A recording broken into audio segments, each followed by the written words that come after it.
Jacques Nijnikalun, Jacques Niwashish, Ouamdachik Beotitan, je suis de la nation Atikamek Néruizou, je viens de Ouémontachi. L'expo, on l'a appelé Oda. Oda, qui veut dire ici. Alors, c'est tous des gens d'ici qu'on met en avant. Il y a beaucoup d'artistes qu'on voit ici dans l'exposition qui ont déjà fait des ponts, soit de la musique, dans les spectacles, etc., où ils sont allés dans les communautés, près des communautés, dans leur milieu de vie, entre autres les rivières, les lacs, puis où il y avait des Autochtones. Alors, il y avait une rencontre qui s'était déjà faite par eux. Il y a la photo, Christine, qui est pour faire des portraits, etc.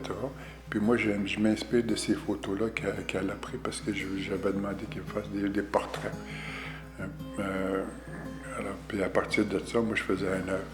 J'ai fait du collage, des portraits de ces personnes-là. Puis j'ai rajouté un peu du territoire à travers des symboliques. C'est beaucoup de symboles. On peut prendre chacun un, puis on regarde. Là, je vois Roy Dupuis, là. Lui, il parlait des rivières, comment protéger les rivières. Puis on voit dans l'œuvre de Roy, la rivière qui coule sur son dos, parce qu'il veut la protéger de ce qu'il y a en avant, du développement, etc. Puis il la porte, puis il soutient, puis il y a une plume.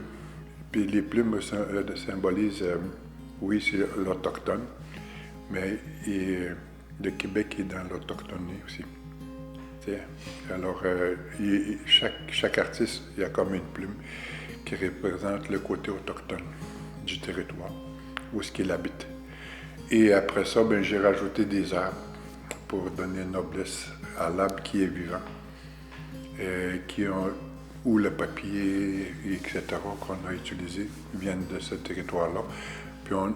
Puis il y a des couleurs qui sont importantes parce qu'il y a des couleurs qui sont plus vives, rouges, qui représentent vraiment la vie, mais aussi l'autochtone, l'homme rouge, je dirais.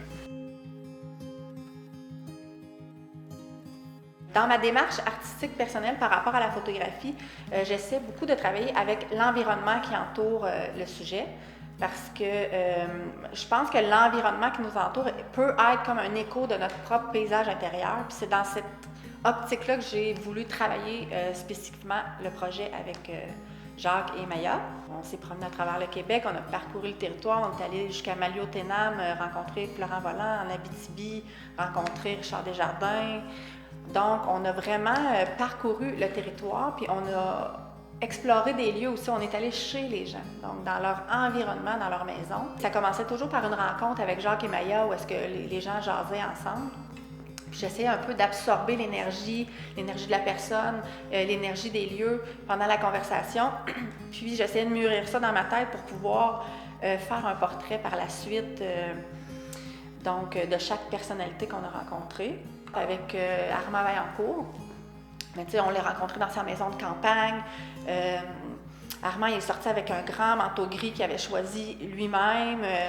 Puis je l'ai photographié vraiment dans un sillon de terre. On était au mois d'avril, la terre était encore gelée, je me suis couchée par terre. Donc je l'ai vraiment représenté pour voir ce sillon de terre-là, pour montrer son ancrage au territoire, puis en contre-plongée aussi pour montrer à quel point c'était un grand homme. Avec Richard Desjardins, par exemple, on s'est rendu en Abitibi, donc sur le bord de son lac, dans sa maison à Rouyn-Noranda, en pleine forêt.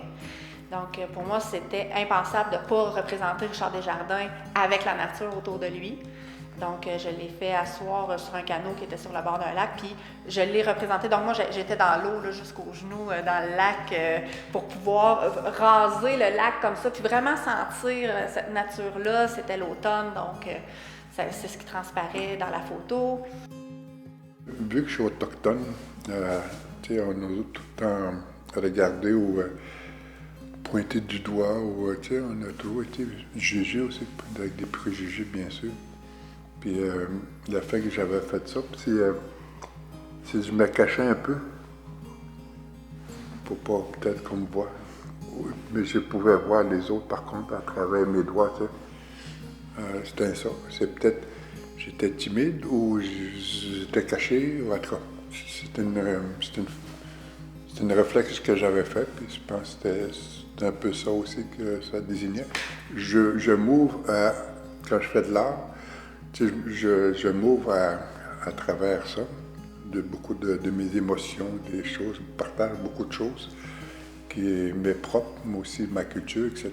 Et il manquait les mots, alors on a pensé à Maya pour mettre des mots dans ces personnes-là.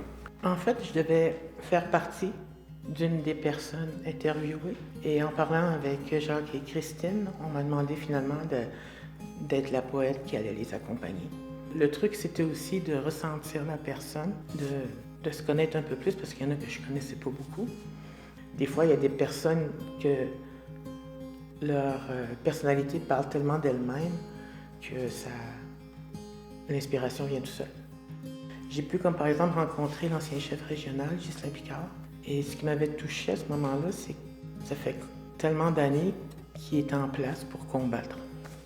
Et là, il avait l'air fatigué. Et tu le sentais, tu sais, qu'il avait donné tout ce qu'il avait dans son corps pour combattre ce qui se passe ici envers nous. Parce que c'est pas normal de se sentir étranger dans ce pays, en tant que Première Nation. Richard Desjardins, je ne pouvais pas être présente, mais quand j'ai vu la photo, tu vois qu'il était assis, pensif sur son canot. Je trouvais ça inspirant, puis ça se retrouve aussi dans le texte.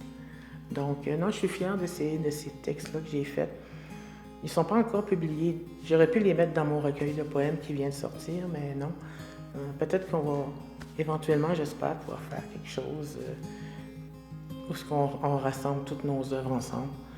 Moi, Jacques et Christine.